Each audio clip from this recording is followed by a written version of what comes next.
टॉर्फ kettle chemicals India limited यांच्या CSR फंडामधनं जे mango कपचं आयोजन झालं आहे, ह्या मँगो कपच्या स्पर्धेमध्ये आमचं सोमठाणे गाव सुद्धा सहभागी झालं आहे आणि त्यांच्या माध्यमातून 1000 आंब्याची झाडं हे आम्ही आमच्या गावठांच्या परिसरामध्ये लावले आहे।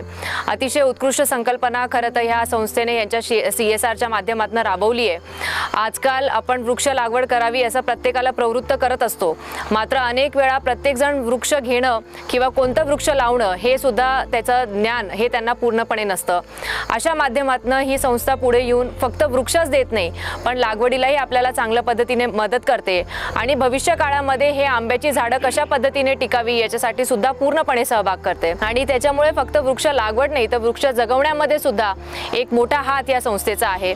या मँगो कप स्पर्धेमध्ये ते ज्या गावांनी चांगल्या पद्धतीने आंब्याचे झाडं जगवलेली आहे त्यांची एक स्पर्धा घेऊन त्यांना बक्षीस वितरण सुद्धा ते करत असतात आणि त्याच्यामुळे एक चांगला उपक्रम, सामाजिक उपक्रम या संस्थेच्या माध्यमातून या काळामध्ये होत आहे। या झाडांमधनं होणारा जो उत्पन्न आहे हे ग्रामपंचायतीलाच भविष्य काळामध्ये एक उत्पन्नाचा स्रोत होणार आहे आणि त्याच्यामुळे ग्रामपंचायत सक्षम करण्यामध्ये सुद्धा एक इनडायरेक्ट सहभाग हा त्यांचा राहिलेला आहे।